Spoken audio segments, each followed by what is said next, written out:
হলো এরা যখন আল্লাহু আকবার ধ্বনি দেয়, নারায়ে তাকবীর বলে, আল্লাহু আকবার বলে, নারায়ে রিসালাত বলে, ইয়া রাসূলুল্লাহ বলে, তখন অন্য ধর্মের মানুষ আঘাতপ্রাপ্ত হয়। সে মনে করে এই বুঝি তার ধর্ম ডুবে গেল, তাই না? আমি চিন্তা করে পাই না যারা আমরা আমাদের ইসলামের মধ্যে আছেন, যারা নিজেকে মুসলমান দাবি করেন, যারা আশহাদু আল্লা ইলাহা ইল্লাল্লাহ মুহাম্মাদুর রাসূলুল্লাহ পড়েছেন, তারা নারায়ে রিসালাত বা নবীর শানের বয়ান শুনলে কষ্ট কেন পান? এরা তো ভিন্ন ধর্মের হয়ে পায়, কিন্তু আমার ধর্মের মধ্যে কেন পায় আমি সেটা বুঝি নাই। আপনাকে বুঝতে পারবেন? বুঝতে হবে। কেন বুঝতে হবে? আপনি বুঝবেন, আরো সহজ করে বলি। মনে করেন আপনার বাড়ি আপনার বন্ধু আসছে, আপনার বাড়ি। এই সময় দেখা গেল আপনার আব্বা আমা আপনাকে খুব কঠোর শাসন করেন, কিন্তু যখন আপনার বন্ধু আপনার বাড়িতে বেড়াতে আসলেন, তখন দেখা গেল আপনার বন্ধু হিসাবে আপনার বাবা তাকে খুব সম্মানিত করলেন। আপনি খুশি হবেন না বেজার হবেন? কারণ কি? যে আপনার প্রতি আচরণ আর যাই হোক না কেন, আপনার প্রিয়জনের প্রতি আপনার বাবার আচরণটা ভালোবাসার, মায়ার, মমতার, তাই না? আপনার মানে আপনি আত্মতৃপ্তিতে ভুগবেন, আপনি প্রাউড ফিল করবেন বাবাকে নিয়ে। ভালোবাসার মানুষ, আপনার প্রিয়জন, আপনজন, আত্মার বন্ধন, রক্তের বন্ধন না, আত্মার বন্ধন। রাসূল সাল্লাল্লাহু আলাইহি ওয়াসাল্লামের সাথে যাদের আত্মার বন্ধন আছে, রাসূল সাল্লাল্লাহু আলাইহি ওয়াসাল্লামের রক্তের বা জন্মের ধারাবাহিকতা সৈয়দ সাহেব হন, সৈয়দুল হাবিব, সৈয়দুল শরীফ যারাই হন, কিন্তু যারা আত্মার বন্ধন আছে তাদের সামনে যখনই রাসূলুল্লাহর কথা বলা হয়, রাসূল সাল্লাল্লাহু আলাইহি ওয়াসাল্লামের সম্পর্কিত কোনো প্রশংসা করা হয়, রাসূল সাল্লাল্লাহু আলাইহি ওয়াসাল্লামের শান সম্পর্কিত কথা বলা হয়, তখন এরা আত্মার তৃপ্তি পান। যেমনিভাবে আপনার বন্ধুকে আপনি আপনার বাবা ভালোবাসলে, স্নেহ করলে আপনি খুশি হন। আবার যখন আপনার সাথে একজন মানুষের দূরত্ব আছে, ওই ব্যক্তিকে যখন আপনার বাবা খুব বেশি তোষামোদি করেন, আপনি কি খুব খুশি হন নাকি মনে মনে বেজার হন? কথা বলেন, মনে মনে বেজার হন। এমনকি আপনার বন্ধু যদি আপনার শত্রুর সাথে হাত মিলায় বা একটু তার সাথে তোষামোদি করে, একটু গলাগলি করে, একটু কুলাকুলি করে, তাই না? আপনি কিছু না বললেও, সৌজন্যতার জন্য কিছু না বললেও, সামাজিকতার জন্য কিছু না বললেও কষ্ট পান। কেন? যে সে আপনার দুশমনের সাথে হাত মিলাচ্ছে। বুঝতে হবে, আমি এই জন্য বলছি। সেটা নারায়ে তাকবীর আল্লাহু আকবার বললে কষ্ট পায় শ্রীরাম স্লোগানদারীরা। কেন? তারা শ্রীরামকে ভালোবাসে, তারা শ্রীরামের স্লোগান শুনতে চায়। কিন্তু যারা নারায়ে তাকবীর আল্লাহু আকবার, নারায়ে রিসালাত ইয়া রাসূলুল্লাহ শুনলে এই কষ্ট পান, বুঝতে হবে আপনার ওই বন্ধু যেমনিভাবে শত্রুর সাথে হাত মিলালে কষ্ট পায়, কেন? সে আপনার শত্রু। কি এরা কাকে শত্রু বলতে চায়? বুঝে গেছে কথা? আমি কি আপনাদের কথা, আমার কথা বুঝাতে পারছি? আচ্ছা, এখানে আসি মূল কথায়। কেন বললাম? এখন এই সমস্ত কথাগুলো বলার কারণ হলো যে আপনাকে জানতে হবে আপনি কোন পথে আছেন। Where is your destination? আপনার গন্তব্য কোথায়? আমরা বলি না, আমাদের শিখানি হয় এইম ইন লাইফ। কেউ কি আছেন এইম ইন লাইফ রচনা পড়েন? এরকম কেউ হয়তো কাউকে পাওয়া যাবে না। আমার ক্লাসিফিকেশনের যে মানে শিক্ষা দেওয়া হয়েছে, টিচিং দেওয়া হয়েছে, এইম ইন লাইফ। ডেস্টিনেশন কোথায়? গন্তব্য কোথায়? মানে আপনার ড্রিম কি? এখন আমাদের যদিও বেশিরভাগ ড্রিম, আমার আমেরিকা, কারো কানাডা, কারো স্পেন, কারো ফ্রান্স, কারো ইউকে, এটা আমাদের হয়, অসুবিধা নেই। বিশেষত আমাদের সিলেট বিভাগের এটা বেশি হয়। কিন্তু একজন মুসলমানের ড্রিম কী হতে পারে? আমি এই আমেরিকা কানাডার স্বপ্নকে মানে মুসলমানের বাইরে সেটা আমি বলছি না। উন্নত জীবন দরকার, সেটা আপনি দেশে থাকুন, বিদেশে থাকুন, সেখানে করুন, কিন্তু দোয়া করা প্রয়োজন সবসময় আল্লাহ যেন আমাদেরকে দিনের ভিতরে রাখেন, আল্লাহ রসুলের সাহাবায়ে কেরামের পথে রাখেন, সোজা কথা, আহলে সুন্নাত ওয়াল জামাতের পথে রাখেন। এখন আপনি বলুন যে একজন মুসলমানদের, আমাদের যদিও আমার বড় ছোটো মুখে বড় কথা হচ্ছে, কিন্তু আমি বলি যে আপনি ভাই হিসাবে, যেমন একজন এক সময় বলছিলেন যে আপনি যে আমল করবেন না সেই কথা কাউকে বলতে পারবেন না, উনি বাস করছিলেন। আরেকজন কবি এসে বলছিলেন যে আমি চুর হয়ে গেলাম, তার মানে কি আমি চাইবো আমার সন্তানও চুর হবে? আমি আমার ছেলেকে বলতে পারবো না বাবা তুমি চুর হয় না? এই জন্য ভালো কথা বললে অনেক সময় ভালো কাজ করা প্রয়োজন, নিজে আমল করে কথা বলা প্রয়োজন। কিন্তু আমি তালামিজের হিসাবে আমার তালামিজের ভাইদেরকে বলছি, আপনাকে আমাকে জানতে হবে যে আপনার আমার ডেস্টিনেশন কোথায়, গন্তব্য কোথায়। আপনি তো অন্যদের মতো ছাতাবাজি করতে পারেন না, আপনি অন্যের মতো হল দখল করতে পারেন না, আপনি অন্যের মতো অস্ত্রের ঝঞ্ঝনানি ঘটাতে পারেন না, আপনি অন্যের মতো টেন্ডার মারতে পারেন না। আপনি করেনটা কি ভাই? কিসের জন্য আপনি তালামিজ করেন? বুঝেন নাই? আমি তালামিজ হিসাবে আমি এই কথাটাই বলতেছি, আর কিছু না। এই কথা বলে আমার মানে এই কথাটা বুঝাইতে পারলেই আমার আজকের আশা সফল হয়ে যাবে। আমি কিসের জন্য তালামিজ করি, আপনি কিসের জন্য তালামিজ করবেন? আসুন, আল্লামা ইকবাল রহমতুল্লাহ আলাইহি বলেছিলেন যে ওয়াদা মে তুম হো না সারা তামাদ্দুন মে হুনুদ, ইয়ে মুসলমাও জেনে দেখকর শর্মায়ে ইহুদ। ওয়াদা মে তুম হো না সারা তামাদ্দুন মে হুনুদ, মানে যদি আমি সহজ করে বলি, শাব্দিকভাবে না বলে বলি, যেটা হ্যাঁ রে মুসলমান, কি হলো তোমাদের?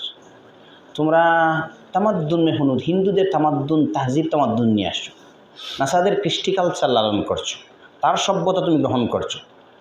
ইয়ে মুসলমাও, তুমি এমন মুসলমান হবে জেনে দেখকর শর্মা ইয়াহুদ, মুসলমানকে দেখে লজ্জা পাবে তা তো নয়, তোমার মুসলমানই দেখে ইহুদিও লজ্জা পাবে।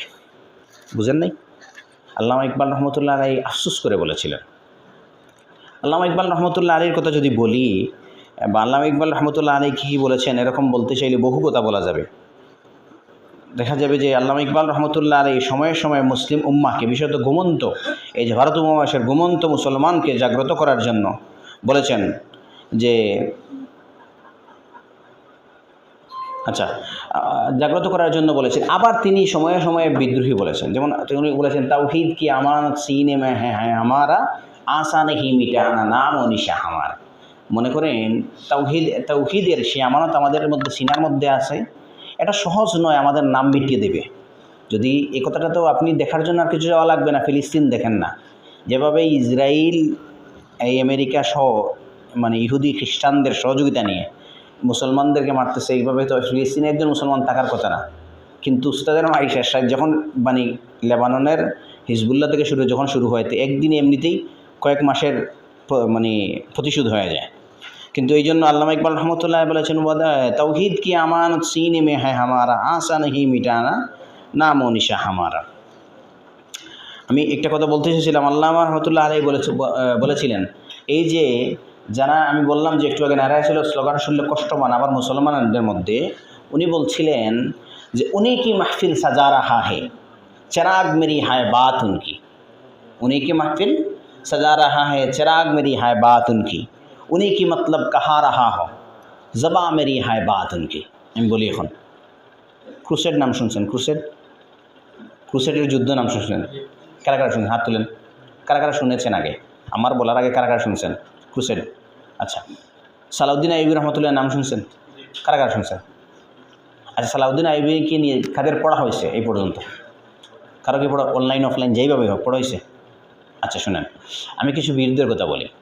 সালাউদ্দিন আইয়ুবী রহমতুল্লাহ আলাইহি সম্পর্কে আপনি ইতিহাস পড়বেন, আপনি বুঝে যাবেন আজকে আপনাকে নবীর শানে কথা বললে বেদাত বলা হয় কেন। আপনি বুঝে যাবেন আজকে নবীর মহব্বতের বিষয়কে শিরিকের গন্ধ খোঁজা হয় কেন। আপনি বুঝে যাবেন নবীর মহব্বতের বিষয়কে আজকে শিরিক বেদাত এই ফতোয়া দিতে যারা আসে তাদের আসল পরিচয় কী। এক মিনিটে বলি। সালাউদ্দিন আইয়ুবী রহমতুল্লাহ আলাইহি যখন সালাউদ্দিন আইয়ুবী রহমতুল্লাহ আলাইহির সাথে ইউরোপের সকল শক্তি পরাজিত হলো, স্পেন বিজয় হলো, যখন ফিলিস্তিনের সালাউদ্দিন আইয়ুবী রহমতুল্লাহ বাইতুল মাকদিস উদ্ধার করলেন, বিজয় করলেন, তখন ইউরোপের সকল আমির থেকে মানে লর্ড বলতো তারা, কাউন্টেস বা লর্ড, যারা আমরা এখনভাবে পাশা বলি বা আমির বলি, এক এক এলাকার মুখ্যমন্ত্রী বলি, এখন মনে করেন কলকাতা পশ্চিমবঙ্গের মুখ্যমন্ত্রী, এইভাবে সকল আমির থেকে নিয়ে শিক্ষাবিদ নিয়ে সবাই একত্রিত হলো, বৈঠক করা হলো। দেখা গেল সালাউদ্দিন আইয়ুবী রহমতুল্লাহ মানে মুসলিম সেনাদের থেকে তাদের সুসজ্জিত অস্ত্র অনেক বেশি। কি মুসলিম অস্ত্র কার বেশি? ইহুদিদের, খ্রিস্টানদের অনেক বেশি, কিন্তু বিধর্মীদের অস্ত্র বেশি। কিন্তু মুসলমানরা বিজয়ী হওয়ার কারণ কি? তারা সকলেই বসলো, গবেষণা করা হলো সালাউদ্দিন আইয়ুবী রহমতুল্লাহ আলাইহি তার সেনাদের এই স্পৃহা আসে কোথা থেকে, এই চেতনা আসে কোথা থেকে, এই শক্তি কোথা থেকে পান, এই আধ্যাত্মিক শক্তি। তারা গবেষণা করলে বাহির করলো যে মুসলমানদেরকে হারাতে হলে বা মুসলমানদের এই বিজয়ের পিছনে যে শক্তি কাজ করে সেটা হলো কি? নবী প্রেম। কি? আচ্ছা, আরেকটা বইয়ের নাম লিখতে পারেন। বইটা হলো যে হযরত জাস্টিস করম শাহ রহমতুল্লাহ লিখেছেন, কিন্তু বড় সাহেব অনুবাদ করেছেন। বইয়ের নামটা হলো, আমি দুঃখিত, আমি বলছি, বড় সাহেব অনুবাদ করেছেন বইটা।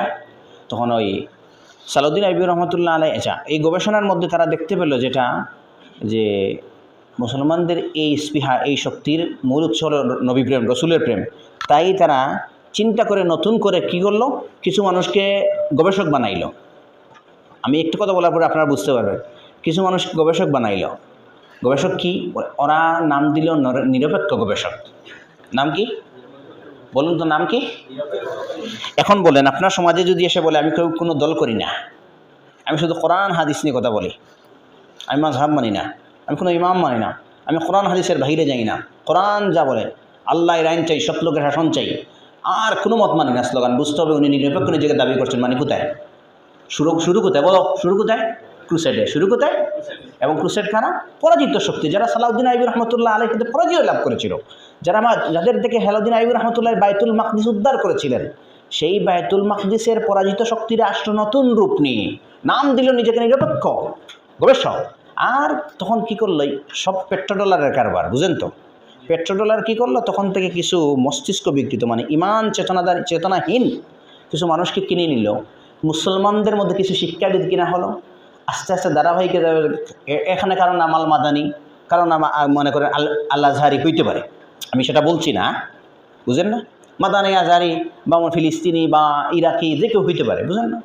গবেষক হইতে পারে। ওই নিরপেক্ষ গবেষক তো ধারাবাহিক একটা সূত্র আছে, আস্তে আস্তে যখন তো ওনার ছাত্ররা আসে নাই।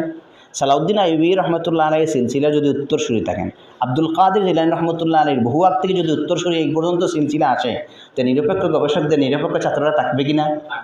আচ্ছা, ওই থেকে শুরু করে নিয়ে তারা গবেষণা করলো। আর তারা কি করা যায় বলে, এই মুসলমানদেরকে নবীপ্রেম থেকে সরাইতে পারলে আপনি তাদের মানসিকতা দুর্বল হয়ে যাবে, তাদের শক্তি কমে যাবে। তখন কি করা যায়?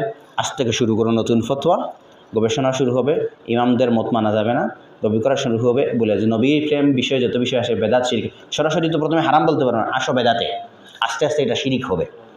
আস্তে আস্তে কী হবে? বেদাতের যখন একটা ক্রাইটেরিয়া আসবে তখন বেদাতটা কট্টর না, বেদাত কি, এটা তো শিরিক, বুঝলেন না? এই থেকে শুরু হলো। এখন আপনি বলুন তো, যারা আজকে নবীজির শানের কথা শুনলে, নবীজির শানের স্লোগান শুনলে কষ্ট পান, তাদের পরিচয় আমরা কি বুঝবো? ক্রুসেডের পরাজিত শক্তি, সেই বাইতুল মাকদিস সালাউদ্দিন আইয়ুবী রহমতুল্লাহ আলাইহির পরাজিত শক্তি। এই জন্য আল্লামা ইকবাল রহমতুল্লাহ আলাইহি এই কথার জন্য আফসোস করে বলেছিলেন, যারা মুসলমান দাবি করেন, নিজেকে গবেষক দাবি করেন, নিরপেক্ষ দাবি করেন, উনি বলেছিলেন যে খুদি কি মাহফিল সাজারা আহা হয়, চেরাগ মেরি হায় বাতুন কি, মানে তার মাহফিল, ইহুদি খ্রিস্টান তার মাহফিল সজ্জা করছে বা সাজিয়ে নিচ্ছে কিনা, কি কথা বলছে কার? মুসলিম দেশে কথা বলছে কার? ইহুদিদের কথা বলছে, খ্রিস্টানদের কথা বলছে, হিন্দুদের পক্ষে। আজকে পাওয়া যায় না? শ্রীরামের পক্ষে কথা বলার জন্য বাংলাদেশে কি গবেষক পাওয়া যায় না? চিন্তাবিদ পাওয়া যায় না? সুশীল সমাজ পাওয়া যায় না? এই যে যারা টকশো করেন সকলে কি ইসলামের পক্ষে কথা বলেন? আমি নাম বলতে চাচ্ছি না, কারণ এরা এত ফেমাস না, আমি চাইলে বলতে পারি 3-4 জনের নাম, এদের এত ফেমাস না, আমার ইচ্ছা হয় না তাদের এই সুশীল বা সুশীল কেউ বলে থাকেন এই সমস্ত সমাজের ব্যক্তিদের নাম শুনতে, যারা শুধু টকশুদ্ধ গরম করতে পারেন আর টার্গেট থাকে ইসলামকে নিয়ে আঘাত করা, মানে ইসলামকে নিয়ে আঘাত করা দিয়ে তাদের সফলতার ডেস্টিনেশন মনে করেন। এই সমস্ত ব্যক্তিদের আমি নাম বলতে চাই না। কিন্তু আমাদেরকে যদিও হলে কি, আমাদেরকে যদিও বেদাতি মানে নবীর আশ কেন্দ্রিক যারাই করে, সারসিনা হোক, ফুলতরি হোক, সোনাখান্দা হোক, ফুরফুরা হোক, যতই হোক, তো এটাকে যদিও বেদাতির স্লোগান দিতে চান, কিন্তু সরাসরি বসলে এইভাবে বলতে পারেন না। এটা আফসোস করার কিছু নেই। যদিও মির্জা গালিব আফসোস একটু হাস্যরসে বলেছিলেন, সারে দিল্লি মে তেরি বদনাম হয়ে গেলি, সারে দিল্লি মে তেরি বদনাম হয়ে গেলি, আফসোস মাত কর বদনাম এক নাম বি হয়ে গেলি। বলেছিলেন গালিব, সারা দিল্লির মধ্যে তোমার বদনাম আছে, তুমি আফসোস করো না, আজকাল বদনাম একটা নামে পরিণত হয়ে গেছে।